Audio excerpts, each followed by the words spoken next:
ದಿನ ಬಾಯ್ಪಟ್ ಮಾಡಕ್ ಹೋಗ್ತೇವ ಮುಂದೊಂದು ತಿಂಗಳು ಬೈದಾಗ ಆದ್ರೂ 5 ತಪ್ಪಿ ಇದಕ್ಕಿದ್ದಾಗ ಹೇಳ್ಬೇಕು, ಒಣ ಬಿಡುವ ಹೇಳ್ಬಾರ್ದು. ಎಂಥ ಗುರುಕರು ವಿಚಾರ ಮಾಡಿ. ಅಂದ್ರೆ ಗುರುವಿನಲ್ಲಿ ಕರುಣಾ ಇರಬೇಕು. ಎಸ್.ಕೆ. ಪಾಟೀಲ್ ಸರ್ ಎಷ್ಟು ಬಡದರು ಎಷ್ಟು ಹೊಡೆದರು, ನೀ ಕನ್ನಡನ ಅಭ್ಯಾಸ ಮಾಡಿ. ನಿಜಗುಣದ ಶಾಸ್ತ್ರದ ವಾಕ್ಯಗಳನ್ನ ಅಲ್ಲಿ ಪ್ರಿಂಟ್ ಮಾಡೋ ಹೊತ್ನಾಗ ನಾನು ಕೈಸಾರಿ ಹಾಕಿನ ಸಲ ಕೇಳಿ ಕುಡ್ಕೊಂಡಾರ ಮದ್ರಾಗ. ಯಾಕೆ ನಾ ಪಂಡಿತ ಅಲ್ಲ, ಗುರುವಿನ ಅನುಗ್ರಹದ ಅಡಿಯಲ್ಲಿ ಗುರುವರ ನೊಲವಿಲ್ಲದೆ ಏನು ನೋದಲು ದೊರಕೊಳ್ಳಲರಿಯದು, ದೊರೆತಂಗ ಆಕತಿ ಅರಿಯದು ವರ ಸಮ್ಯ ಜ್ಞಾನ. ಸುಮ್ಮನೆ ಬರ್ದಿಲ್ಲ ಬರ್ಕೋಬೇಡ.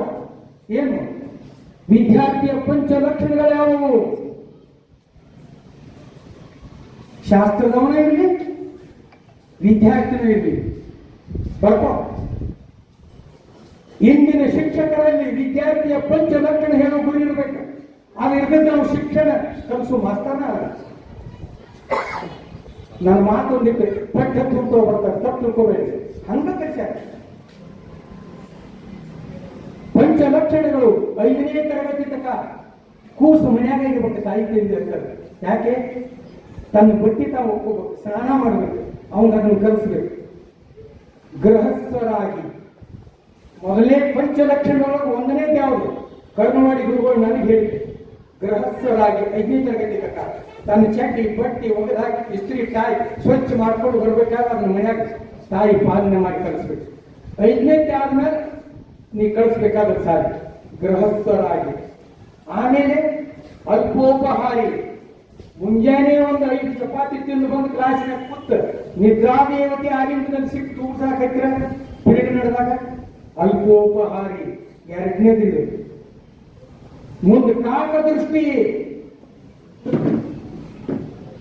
ನನ್ನ ಮಕ್ಕಳಾದ ವಿದ್ಯಾರ್ಥಿ ನಿಮ್ಗೆ ಆರಾಮಿಲ್ಲ ಅಂದ್ರೆ ನಿಮ್ಮ ತಾಯಿ ಯಾವ ರೀತಿ ನೀವು ಆರೈಕೆ ಮಾಡ್ತಿರ್ತಾಳು ಅಂತ, ಬಿಸಿ ಬಿಸಿ ಗಂಜಿ ಮಾಡಿಕೊಡ್ತಾ ಅಥವಾ ಅಂಬ್ಲಿ ಮಾಡಿಕೊಟ್ಟಿರ್ತಾಳು, ಇಲ್ಲಾಂದ್ರೆ ಬಿಸಿ ಬಿಸಿ ಅಡುಗೆ ಮಾಡಿ ತಿನ್ನಿಸಿರ್ತಾಳೆ. ನಂತರ ಟೈಮ್ ಟು ಟೈಮ್ ನಿಮ್ಗೆ ಔಷಧ ಕೊಡ್ತಿರ್ತಾಳೆ. ಈ ರೀತಿ ನಿಮ್ಮನ್ನ ಆರೈಕೆ ಮಾಡಿ ನಿಮ್ಮ ಆರೋಗ್ಯ ಸುಧಾರಿಸ್ತಾವೆ.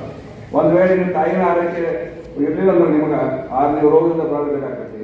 ಅದಕ್ಕೆ ಶ್ಲೋಕನೆ ಯಾರು ತಾಯಿ ನಿಂದನೆ ಮಾಡಿದನು ರೋಗಕ್ಕೆ ತುತ್ತಾಗ್ತಾನಂತ. ಇನ್ನು ತಂದೆ ನಿಂದನೆ ಮಾಡಿದನು ಪಿಶಾಚಿ ಆಗ್ತಾನಂತ. ಪಿಶಾಚಿ ಅಂದ್ರೆ ಸಿನಿಮಾ ತೋರಿಸುವಂತ ಕಲ್ಲಿ ಕಾದಂತ ದೇವಲ್ಲ, ಅದು ನಮ್ಮ ಜೊತೆಗೆ ಇರುವಂತ ದುಷ್ಟ ವ್ಯಕ್ತಿ.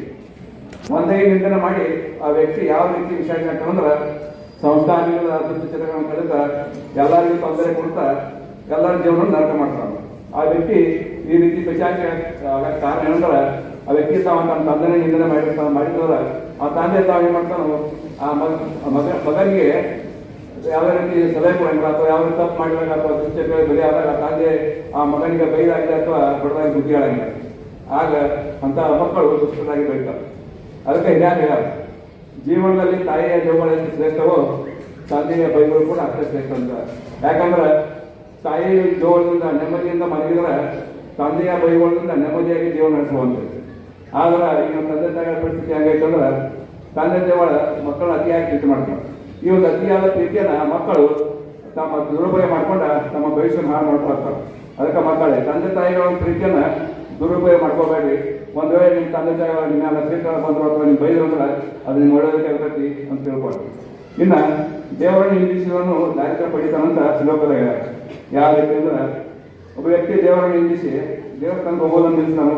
ಇದರಿಂದ ಏನಾಗ್ತದೆ ಅಂದ್ರೆ ದೇವಸ್ಥಾನದಲ್ಲಿರುವಂತಹ ಮಹಾತ್ಮರ ಮತ್ತು ದೇವಸ್ಥಾನಕ್ಕೆ ಬರುವಂತ ಸಜ್ಜನರಿಂದ ದೂರಾಗಿ ದುರ್ಜನಕ್ಕೆ ಎಚ್ಚರ ಮಾಡ್ತಾನು. ನಂತರ ದುಶ್ಚಟಗಳ ಬಲಿಯಾಗಿ ದುಡಿಯೋದನ್ನು ನಿಲ್ಲಿಸ್ತಾನು. ಈ ದುಡಿಯೋದನ್ನು ನಿಲ್ಲಿಸೋದ್ರಿಂದ ಬರುವ ಆದಾಯದಿಂದ ಕೆಟ್ಟ ಚಟಗಳಿಂದ ಇದ್ದ ಹಣವನ್ನು ಖರ್ಚಾಗ್ತದೆ. ನಂತರ ಚಟಗಳಿಗೆ ಹಣ ಕಡಿಮೆಗಳಂತೆ ಇದ್ದ ಆಸ್ತಿಗಳನ್ನ ಮಾರಿ ಒಂದು ಸಂಪತ್ತು ಕಳ್ಕೊಂಡು ದರಿದ್ರ ಆಗ್ತಾನೆ. ನೀವು ಅನ್ಬೋದು ದೇವರನ್ನ ಹೊಗಳಿದ್ರೆ ದೇವರ ಹಣ ಕೊಡ್ತಾನೆ, ಆದರೆ ದೇವರ ಹಣ ಕೊಡಂಗಿಲ್ಲ. ಆದರೆ ದೇವಸ್ಥಾನಕ್ಕೆ ಹೋಗೋದ್ರಿಂದ ಅಲ್ಲಿರುವ ಮಹಾತ್ಮರ ಮತ್ತು ಸಜ್ಜನ ಸಂಘದಿಂದ ವ್ಯಕ್ತಿಯ ಸಂಸಾರ ಉಂಟಾಗ್ತಾನೆ. ಮತ್ತೆ ಯಾವ ಚಟಗಳಿಗೆ ಬಲಿ ಆದರೆ ದುಡಿಯುತ್ತಾ ಇದ್ದ ತನ್ನ ಆಸ್ತಿ ಉಳಿಸ್ಕೊಂಡು ಶ್ರೀಮಂತನಾಗ್ತಾನೆ. ಇನ್ನು ಗುರುವನ್ನು ನಿಂದಿಸುವಂತ ಕುಲವನ್ನು ಕಳೆದುಕೊಳ್ತಾನಂತ ಶ್ಲೋಕನೇ ಹೇಳ್ಯಾರ.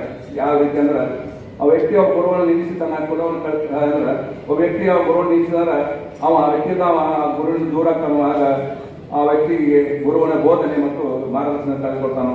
ಅಷ್ಟೇ ಅಲ್ಲ, ಗುರುವಿನ ಸಿಗಬೇಕಂತ ಜ್ಞಾನ ಮತ್ತು ಸಂಸ್ಕಾರ ಕಳ್ಕೊಳ್ತಾನೆ. ಇದರಿಂದ ಆ ವ್ಯಕ್ತಿ ದುರಂಗರಾಗಿ ಸಮಾಜದ ಕೆಟ್ಟ ವ್ಯಕ್ತಿಯಾಗಿ ತನ್ನ ಇಡೀ ಕುಟುಂಬಕ್ಕೆ ತೊಂದರೆ ಕೊಡ್ತಾನೆ. ಇದಕ್ಕೆ